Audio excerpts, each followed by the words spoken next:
Welcome back. And I'm so sorry, I just stuck a lozenge in.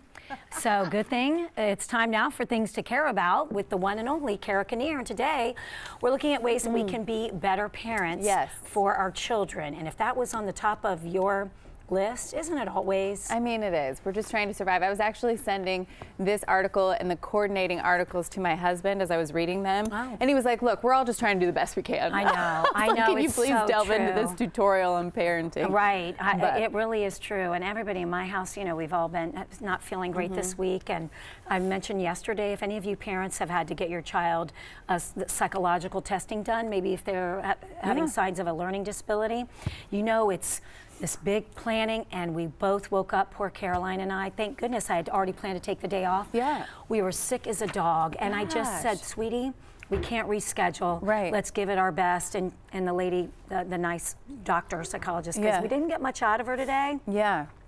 But we'll have 2 sessions next week. Sure. But as a parent, you know, I felt so bad. I was like, we got to do this.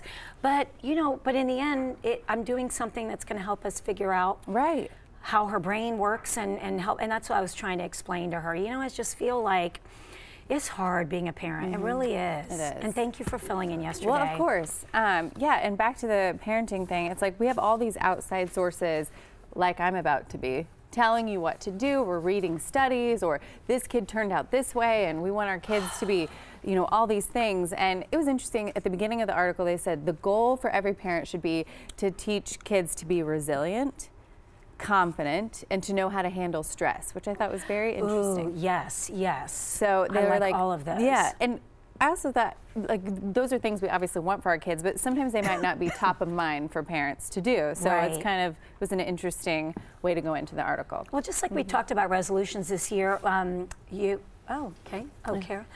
Just, I was like, what, Lance? Fix my collar.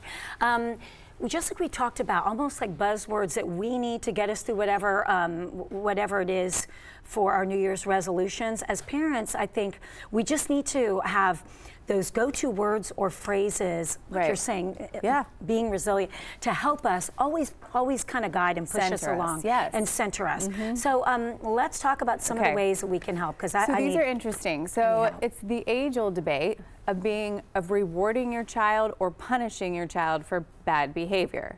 Now, we kind of have certain things ingrained with us, right? So and it depends on how we were raised. So I was raised with punishments. That's what I had. So that's how we live. That's what we do. And we tend to replicate that with our own children. In this article, though, it says that punishments either make us rebel or feel ashamed or angry or repress our feelings, because it immediately starts at fight or flight. It shuts down the reasoning part in our brains, which I thought was very interesting. I'd never really thought of it that way. But when you are yelling at a child, or you're being yelled at, think of it in your everyday life.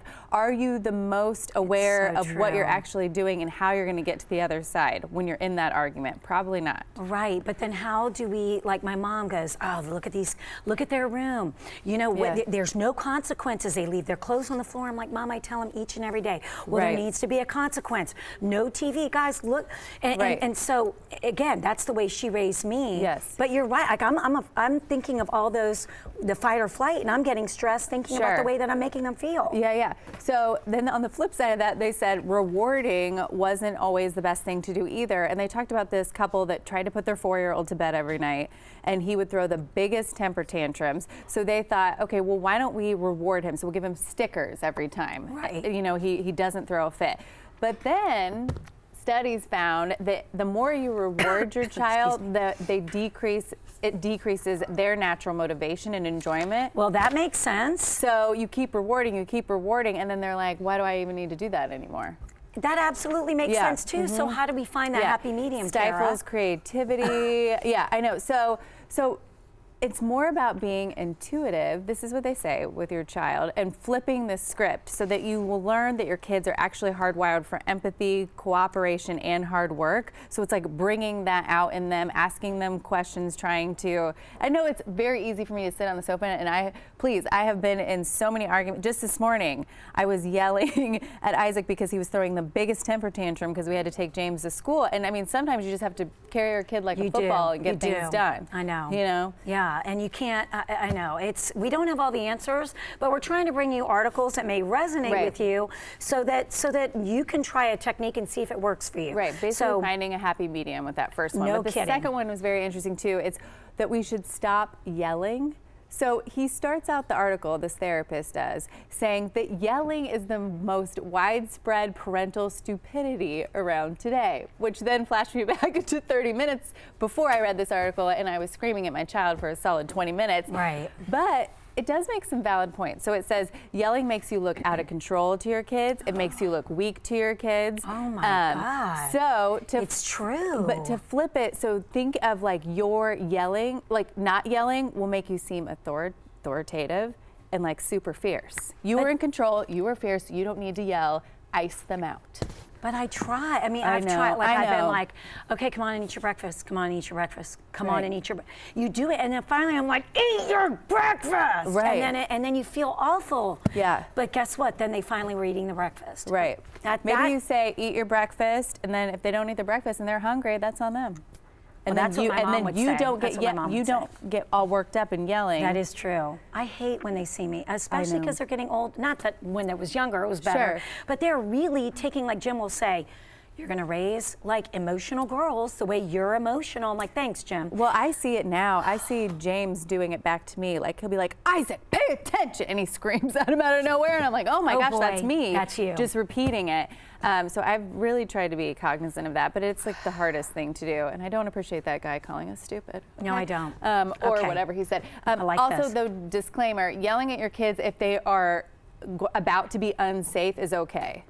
Oh, right, so right. think about yelling at them if they're about to run in traffic, fine. Yelling for correction, no. Right, exactly. Okay, number 3, I peeked ahead. This is very good because we're under a lot of stress, and guess who else is? The young children that we're raising. Yes. Right? With school now and all the obligations. But they say academic stress is obviously the most stressful thing that kids will go through, but that they are following our lead for most of these things. So if they see you chronically being stressed out, then they associate that with their homework. So you can make it like a positive thing. Like academia can be positive, and just teaching them good habits along the way. Right, I love that. All right, because stress can put the brain and body in an optimal position to perform. Got it. Okay. Okay.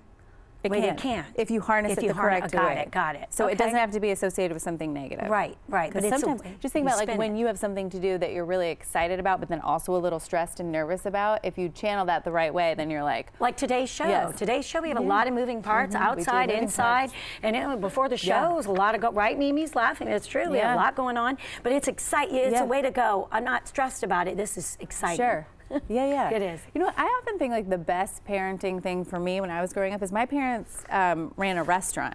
So we were constantly in very high stress situations, feeding lots of people. You had to keep cool, and you had to just work. I mean, honestly, that's where I think I got such a good work ethic, because we worked so hard. Yes. You know, every holiday we were never closed, so it was a lot. But then it's like, how do you teach your kid that if you're not working with them in that capacity? Right. You know, that's hard. It is hard.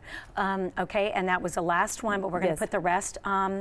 Okay. Oh, good, Lance. We'll finish it next. We will, because there's also a whole article about how to raise confident girls that was linked in. Yes. That I started reading that was really good too, and I liked it a lot. Awesome.